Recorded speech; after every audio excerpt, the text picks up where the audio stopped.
Hello students. तो आज की इस वीडियो में हम स्टडी करेंगे डेटाबेस मैनेजमेंट सिस्टम को। तो सबसे पहले हम देख लेते हैं व्हाट इज़ डीबीएमएस। इसके बारे में हम फुल एक्सप्लेनेशन देखेंगे। ठीक है, डीबीएमएस को हमारे पास क्यों लाया गया, ठीक है, और साथ ही में types of DBMS, advantages of DBMS, disadvantages of DBMS and database और डीबीएमएस के बीच में डिफरेंस क्या होता है। ठीक है, तो स्टार्ट करने से पहले आपको ये पता होना चाहिए कि डेटा क्या होता है। ठीक है, क्योंकि इसी डेटा का यूज़ करके हम डेटाबेस को स्टोर करेंगे। ठीक है, सो डीबीएमएस के थ्रू इसे हम कैसे मैनेज करते हैं, ठीक है, इसके बारे में हम आगे डिटेल से स्टडी करेंगे। तो सबसे पहले हम देखते हैं कि डेटा क्या होता है। सो ये आपके पास आ गई डेटा की definition. Data is a collection of raw facts. इसका एग्जाम्पल आ गया नंबर, टेक्स्ट एक्सेट्रा। देखो, डेफिनेशन में सिंपली आपके पास बोल रहा है कि जो डेटा होता है वो कलेक्शन होती है रॉ एंड फैक्ट्स की। सो रॉ फैक्ट्स क्या होता है? रॉ फैक्ट्स में आपके पास कोई भी नंबर आ सकता है। अब नंबर की फॉर्म में भी आपके पास डेटा हो सकता है या किसी टेक्स्ट की फॉर्म में भी आपके पास डेटा हो सकता है। ठीक है, जैसे अभी यहाँ पे ये नेम है सोना। तो सोना क्या है? सोना हमें पता है कि एक नेम है। ठीक है, तो ये किसी का डेटा है। आगे हमारे पास अगर हम एड्रेस ले लेते हैं, जैसे यहाँ पे आ गया दिल्ली। सो दिल्ली क्या है? किसी का एड्रेस है। सो ये भी हमारे पास एक डेटा है। ठीक है, सो ये होता है आपके पास data, collection of raw and facts. ठीक है, एग्जाम्पल में आप दे सकते हैं नंबर, टेक्स्ट। आगे भी आप इसको ब्रीफली लिख सकते हैं, लेकिन एग्ज़ाम में सिर्फ आपको वन लाइन के में ही इसको मेंशन करना होता है। ठीक है, सो ये जो आपके पास अभी डेटा होता है इसको आप कैसे स्टोर करोगे? डेटाबेस के अंदर। ठीक है, और इस डेटा को आप कैसे मैनेज करोगे और कहाँ स्टोर करोगे? तो ये सब कुछ हमें कौन बताता है? ये बताता है हमें डीबीएमएस। ठीक है, सो ये आ गया आपके पास डीबीएमएस की डेफिनेशन। सो पहले हम डेफिनेशन देख लेते हैं। ठीक है, the organised collection of structured data that is stored and accessed electronically to manage more efficiently called database. ठीक है, सो इसमें ये बोल रहा है कि जो डेटाबेस होता है आपके पास वो एक प्लेस होता है। क्या होता है? डेटाबेस एक जगह होती है, एक प्लेस होता है जहाँ पर हम क्या करते हैं? अपने डेटा को स्टोर करते हैं। ठीक है, सो और अगर हमें जब भी ज़रूरत पड़े तो हम मतलब उसको वहाँ से इजीली एक्सेस कर सकें। ठीक है, और मैनेज भी कर सकें साथ में, या फिर अगर आपको कोई भी इसमें मॉडिफिकेशन परफॉर्म करवानी हो आप वो भी करवा सकें। सो यही इस डेफिनेशन में मेंशन किया हुआ है यहाँ पे। It is well collection of organized data which is stored and accessed electronically to manage more efficiently called database। ठीक है, अब यहाँ पे एक टर्म का यूज़ हुआ है इसमें, इलेक्ट्रॉनिकली। सो ये जो आपके पास इलेक्ट्रॉनिकली वर्ड है इसको यहाँ पे इसलिए मेंशन किया गया क्योंकि जितना भी आपका डेटा होता है जिसको आप स्टोर कराते हो कंप्यूटर में, ठीक है, वो इलेक्ट्रॉनिकली ही होता है ना आपके पास। तो इसीलिए डेटाबेस की डेफिनेशन में आपके पास ये वर्ड भी मेंशन किया हुआ है। आगे हम एग्जांपल के थ्रू समझ लेते हैं डेटाबेस को। जैसे फॉर एग्जांपल यहाँ पे स्टूडेंट्स की डिटेल दी हुई है आपके पास। सो अगर हम बात करें स्टूडेंट की डिटेल की, तो स्टूडेंट की डिटेल में क्या आता है आपके पास? किसी स्टूडेंट का नेम आता है, या तो कोई रोल नंबर आ गया उसका, या उसका एड्रेस आ गया, उसका कॉन्टैक्ट नंबर आ गया, या उसकी एज आ गई, या उसकी आपके पास जेंडर आ गया। ठीक है, तो ये सारी आपके पास आ गई किसी स्टूडेंट की डिटेल। अब ये जो हमारी इंफॉर्मेशन है इसे हमें स्टोर करना है कहाँ पे? डेटाबेस में हमें इसको स्टोर करना है। ठीक है, तो सबसे पहले हम क्या करेंगे? एक स्ट्रक्चर तैयार करेंगे अपने पास इस सारे डिटेल्स का। इस सारे डिटेल्स का हमें पहले एक स्ट्रक्चर तैयार करना है। उसके बाद हमें अपने डेटाबेस में इस इंफॉर्मेशन को स्टोर करना है। तो अभी हम ये प्रैक्टिकली करेंगे आगे प्रोग्रामिंग में, लेकिन अभी हम इसको डेफिनेशन के थ्रू ही समझ लेते हैं। आगे आपके पास दिया है वाई डेटाबेस। डेटाबेस ही क्यों? डेटाबेस का ही आप यूज़ क्यों करते हैं? ठीक है, तो जैसे अभी मैं आपको थोड़ा एग्जांपल देके समझाती हूँ। फॉर एग्जांपल जैसे हमारे पास यहाँ पे किसी की डिटेल दी हुई है। ठीक है, हमारे पास किसी की डिटेल्स दी हुई है। डिटेल्स में हमारे पास आ गया किसी का नेम, किसी का रोल नंबर, या किसी का जेंडर। ठीक है, तो अब यहाँ पे जैसे नेम हमने यहाँ पे ले लिया, जैसे नेम हमने यहाँ पे ले लिया राहुल, ठीक है, इसका रोल नंबर मेंशन कर लिया हमने 1, इसका जेंडर आ गया आपके पास मेल, ठीक है। तो ये हमारे पास आ गई डिटेल, ठीक है। अब मान लो ये हमारे पास डेटा दिया हुआ है और अब हमें इसे सेव करके रखना है, तो हम कहाँ करेंगे, तो इसे हम सेव करेंगे एक डेटाबेस में। तो ये हमारे पास आ गया एक डेटाबेस, ठीक है। ये क्या आ गया हमारे पास एक, इसको हम लिख लेंगे नीचे डेटाबेस, ये हमारे पास आ गया डेटाबेस।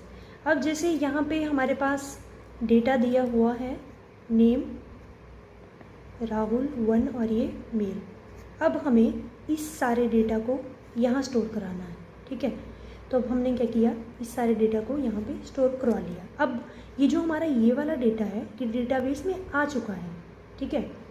अब अगर हमें इस डेटा को एक्सेस करना है तो हम कहाँ जाएंगे, हम जाएंगे डेटाबेस के अंदर, ठीक है। और एक बात आपको और पता होनी चाहिए कि डेटाबेस के अंदर आप मॉडिफिकेशन भी कर सकते हैं। अगर आपको अपने डेटा में कुछ मॉडिफिकेशन करनी है, किसी का नेम चेंज करना है, मतलब अगर आपको कोई भी डेटा मतलब उसमें कोई अपडेशन करनी है, कोई डिलीशन करनी है, तो वो भी आप इस डेटाबेस में कर सकते हो, ठीक है। और जो डेटाबेस होता है आपके पास वो काफ़ी सिक्योरेबल होता है आपके पास, और ये आपको अलाउ करता है मॉडिफिकेशन के लिए भी, ठीक है। तो आइए अब आगे चलते हैं। तो आगे हमारे पास दिया गया है वाई डेटाबेस कम, ठीक है। डेटाबेस आपके पास क्यों लाया गया, तो पहले हम स्टडी करेंगे डेटाबेस की टेक्निक्स के बारे में कि हम कितने तरीके से अपने डेटा को स्टोर कर सकते हैं, ठीक है। तो ये आपके पास दिया हुआ है डेटा स्टोर की टेक्निक्स। फर्स्ट है आपके पास books and file system, second है आपके पास फ्लैट फाइल सिस्टम, और थर्ड है आपके पास डेटाबेस, ठीक है। तो ये जो आपके पास बुक्स एंड फाइल सिस्टम दिया हुआ है, तो इसमें हम अपने डेटा को स्टोर करते थे बुक्स और फाइल की फॉर्म में, ठीक है। अब बुक्स और फाइल की फॉर्म में हम अपने डेटा को स्टोर करते थे पहले, तो इसमें हमारे पास कुछ ड्रॉबैक्स थे, इसलिए हमारे पास लाया गया फ्लैट फाइल सिस्टम, ठीक है। अब ये जो आपके पास फ्लैट फाइल सिस्टम था, अब यहाँ पे आप अपने डेटा को स्टोर करते थे फाइल की फॉर्म में, ठीक है। फाइल की फॉर्म में आप डेटा को स्टोर करते थे, लेकिन इसमें भी आपके पास कुछ ड्रॉबैक्स थे, कुछ कमियाँ थी। फिर हमारे पास लाया गया डेटाबेस, ओके। सो डेटाबेस हमारे पास क्यों लाया गया, क्योंकि जो हमारे पास पुरानी 2 टेक्निक्स थी, उन टेक्निक्स में हमारे पास बहुत सारी कमियां थी, बहुत सारे ड्रॉबैक्स थे, हमारा डेटा लॉस्ट हो जाता था या और भी कई प्रॉब्लम्स हमारे पास होती थी, इसलिए लाया गया था हमारे पास डेटाबेस, ठीक है। तो किसी भी ऑर्गेनाइजेशन में पहले इंफॉर्मेशन को स्टोर करने के लिए बुक्स और फाइल्स का यूज़ करते थे हम लोग, क्योंकि उस टाइम पे हमारे पास लैपटॉप्स कंप्यूटर्स वगैरह नहीं होते थे, लेकिन उसमें हमारे पास बहुत सारे ड्रॉबैक्स होते थे, उसमें हम अपने डेटा को रिट्रीव नहीं कर सकते थे, ठीक है। आगे हम देखते हैं 1 बाय 1 इन टेक्निक्स के बारे में। सबसे पहले हमारे पास आ गई बुक्स एंड फाइल सिस्टम, ठीक है। इसमें ये बोल रहा है, इसकी डेफिनेशन देख लेते हैं। It was the earlier mechanism adopted by organisation to storing the information. ये आपके पास टेक्निक सबसे फर्स्ट टेक्निक्स थी किसी भी डेटा को स्टोर करने की। हमारे पास जैसे पहले कोई भी डेटा होता था तो जैसे हम बुक्स में डेटा को स्टोर कर लेते थे, जैसे हम कॉपी के ऊपर डेटा को स्टोर कर लेते हैं, ठीक है। लेकिन आज के टाइम में currently it is not in use due to following drawbacks. इसमें बहुत सारे ड्रॉबैक्स होते हैं हमारे पास, तो आज के टाइम में तो हम इसको यूज़ नहीं करते हैं। आज के टाइम में तो आपको पता है, आज के टाइम में हमारे पास DBMS आ गया है, हमारा सारा डेटा लैपटॉप्स में कंप्यूटर सिस्टम में ही स्टोर होता है, ठीक है। तो हमारे पास बहुत सारे ड्रॉबैक्स होते थे, जैसे कि मेंटेनेंस प्रॉब्लम होती थी हमारे पास, सिक्योरिटी प्रॉब्लम होती थी, रिक्वायर्ड मोर मेन पावर, बहुत ज़्यादा मेन पावर की ज़रूरत होती थी इसके लिए, क्योंकि इसमें हमें पूरा लिख के करना पड़ता था, कॉस्टली होता था इन मेंटेनेंस में, और रिट्रीवल होता था आपके पास, ठीक है। मतलब कि डेटा को आप रिट्रीव भी नहीं कर सकते थे इसमें। तो ये बहुत सारी प्रॉब्लम्स होती थी आपके पास, जैसे कि मतलब जो आपके पास डेटा बुक्स की फॉर्म में दिया होता था तो उसको मेंटेन करने के लिए भी आपके पास काफ़ी प्रॉब्लम होती थी, सिक्योरिटी की प्रॉब्लम हो जाती थी। जैसे कई बार अगर आपने कहीं पे अपना डेटा रखा हुआ है, अब जैसे अगर कोई वहाँ से आपकी बुक को ही फाड़ देता है या कोई मतलब आपकी बुक वहाँ से गायब हो जाती है तो आपका सारा डेटा वहाँ से गायब हो जाएगा, ठीक है। तो इन सारी प्रॉब्लम्स को कम करने के लिए फिर हमारे पास आगे से आगे टेक्निक्स आती गई और लास्ट में हमारे पास आया DBMS, ठीक है। लास्ट में हमारे पास क्या है, DBMS। तो अभी मैं आपको थोड़ा सा प्रैक्टिकली यहाँ पे बताती हूँ। जैसे पहले के टाइम में स्टूडेंट्स की डिटेल्स दी होती थी, उनको यहाँ पे इन्होंने बुक्स एंड फाइल सिस्टम में वो कैसे वहाँ पे स्टोर रखते थे उसके बारे में बताया है, ठीक है। तो जैसे यहाँ पे सीरियल नंबर दिया है इन्होंने 1 2 3, यहाँ पे नेम दिया है अंकित, अनीश, सौरभ।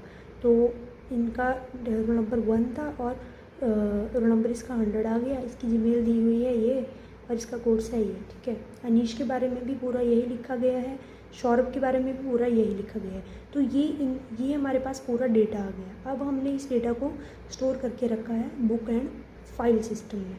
लेकिन अगर अब हमें इस डेटा में कोई अगर हमें मॉडिफिकेशन करनी होती थी, कुछ नया डेटा अगर हमें ऐड करना हो या पुराना डेटा डिलीट करना हो तो कितना करेंगे हम। यहाँ पे जैसे काट के हमने 400 कर दिया, लेकिन अब अगर हमें फिर से इसमें कुछ ऐड करना है, फिर से इसमें डिलीशन करनी है, फिर से हम इसमें 100 करेंगे। तो इस टाइप से ये काम करता था। इसमें बहुत सारे ड्रॉबैक्स होते थे आपके पास और ये आपके पास रजिस्टर की फॉर्म में डेटा स्टोर किया जाता था और इसमें अगर आपकी बुक गायब हो जाती थी तो आपका साथ में डेटा भी गायब हो जाएगा। अगर जैसे यहाँ से ये पेज गायब हो जाएगा तो जो भी मैंने यहाँ पर डेटा लिखा है वो सारा गायब हो जाएगा। तो इन्हीं ड्रॉबैक्स की वजह से आपके पास फिर आई नेक्स्ट टेक्निक। उसकी नेक्स्ट वाली जो आपके पास टेक्निक आई वो आई आपके पास फ्लैट फाइल सिस्टम। तो आओ फ्लैट फाइल सिस्टम के बारे में भी अब स्टडी करते हैं। अगला टेक्निक्स हमारे पास आ गया flat file system. When computer comes into the picture to overcome the problem of books and file system. So books and file system में हम डेटा को स्टोर करके रखते थे, ठीक है। तो जब कंप्यूटर आया तो बुक्स एंड फाइल सिस्टम को वहाँ से हटा दिया गया, ठीक है। और अब हम अपने डेटा को स्टोर करके रखने लगे कंप्यूटर में, ठीक है। तो इसके आगे हमारे पास एडवांटेजेस दिए हुए हैं। पहला आ गया बैकअप। इसमें हम लोग इजीली बैकअप ले सकते थे, ठीक है। अब हमें ये डर नहीं था कि जैसे हमारे पास पहले हमारा डेटा जो था वो उसको गुम होने के चांसेस ज़्यादा थे, लेकिन इसमें हमारे पास ऐसा नहीं था। इसमें हम इजीली बैकअप ले सकते थे।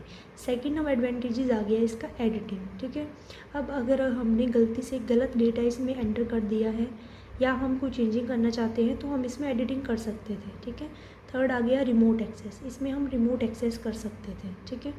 अगला आ गया शेयरिंग एंड पोर्टेबिलिटी। तो इसमें शेयरिंग का फैकल्टी भी आपके पास था, ठीक है। नेक्स्ट आ गया डिसएडवांटेजेस। डिसएडवांटेजेस में हमारे पास आ गए data retrieval problem, security problem, data redundancy problem, data integrity और इंडेक्सिंग प्रॉब्लम, ठीक है। सो इसमें कुछ एक अब हमारे पास ड्रॉबैक्स भी थे। जैसे इसमें सिक्योरिटी का प्रॉब्लम था आपके पास, डेटा रिडंडेंसी मतलब डुप्लीकेसी का प्रॉब्लम भी था आपके पास। अब इसमें फास्ट सर्चिंग जो थी वो पॉसिबल नहीं थी, ठीक है, क्योंकि इसमें जितना भी हमारे पास डेटा होता था वो स्टोर किया जाता था। जैसे हमारे पास आज के टाइम पे आप देखते होंगे ना नोट पैड, तो नोट पैड में आपके पास इतना सारा डेटा इकट्ठा स्टोर किया जाएगा, सोचो। तो वहाँ से अगर आपने कुछ फाइंड आउट करना हो तब तो आपको बहुत ज़्यादा टाइम लगेगा, ठीक है। और साथ में सिक्योरिटी प्रॉब्लम भी रहता था। नेक्स्ट हमारे पास आ गया डेटाबेस। सो डेटाबेस के बारे में डेफिनेशन हमने आपको पहले ही बता दी। डेटाबेस आज के टाइम में प्रोफेशनल लोग यूज़ करते हैं, जिनको डेटाबेस के बारे में नॉलेज होता है वो लोग डेटाबेस को यूज़ करते हैं, और जिनको नॉलेज नहीं होता है वो आज भी इन पुरानी टेक्निक्स का यूज़ करते हैं, ठीक है। सो डेटाबेस आपके पास सिक्योर होता है। इसमें काम करने के लिए आपको प्रॉपर नॉलेज होनी चाहिए, ठीक है। इसमें सिक्वल के अंदर आपको काम करना पड़ता है। इसमें आप अपनी डिटेल्स को स्टोर करते हो, वो आपको मैंने पहले भी बता दिया है। अब हम इसके एडवांटेजेस को देख लेते हैं। डेटाबेस के वैसे आपके पास एग्जांपल आ गए, जैसे कि ओरेकल आ गया आपके पास, ठीक है। ओरेकल आ गया, माईसिक्वल आ गया आपके पास, और मोंगोडीबी आ गया आपके पास। अब तो आपके पास बहुत सारे एडवांस जो हैं वो डेटाबेस के वर्जन चल पड़े हैं, ठीक है। तो ये आ गए इसके एडवांटेजेस। एडवांटेजेस में फर्स्ट आ गया डेटा रिट्रीवल, ठीक है। अब इसमें आप किसी भी डेटा को रिट्रीव कर सकते हो या फिर सारे डेटा को भी रिट्रीव कर सकते हो। सिक्योरिटी वाइज भी आपके पास ये सिक्योर होता है, और इसमें अब आपके पास रिडंडेंसी का प्रॉब्लम जो था पहले वो भी चला गया, ठीक है। अब आप डुप्लीकेट डेटा को भी इसमें स्टोर कर सकते हो और उसको यूनिकली एक्सेस भी कर सकते हो, ठीक है। इंटीग्रिटी की प्रॉब्लम भी इसमें चली गई। इंटीग्रिटी का मतलब था कि इसमें अब आप प्रॉपरली अपने डेटा को मेंटेन करके रख सकते हो इसमें, ठीक है। और इंडेक्सिंग जैसे फास्ट सर्चिंग का टेक्निक्स होता है वो भी अब आप इसमें कर सकते थे। तो ये आपके पास जितने भी ड्रॉबैक्स थे पीछे वाली टेक्निक्स में, वो इस वाली टेक्निक्स में आपके पास सारे ख़त्म हो गए। तो लास्ट में रिकैप कर लेते हैं कि हमने क्या क्या स्टडी किया, ठीक है। सबसे पहले देखा हमने डेटा के बारे में, आगे हमने इसके एग्जाम्पल स्टडी करे, फिर हमारे पास आ गई डेटाबेस की डेफिनेशन कि डेटाबेस क्या होता है, फिर हमने एग्जाम्पल के थ्रू समझा कि कैसे हम अपने डेटाबेस में अपने डेटा को स्टोर करते हैं, ठीक है। फिर हमारे पास आ गया कि डेटाबेस क्यों आया, आगे इसके हमारे पास टेक्निक्स आ गई। Books and file system, books and file system के बारे में हम लोगों ने देखा कि इसमें कौन कौन सी ड्रॉबैक्स थी आपके पास, कैसे हम इसमें अपने डेटा को स्टोर करते थे। फिर हमारे पास आ गया यहाँ पे फ्लैट फाइल सिस्टम, इसमें भी हमने इसको स्टडी करा, इसके एडवांटेजेस और डिसएडवांटेजेस को स्टडी करा। लास्ट में आ गया डेटाबेस।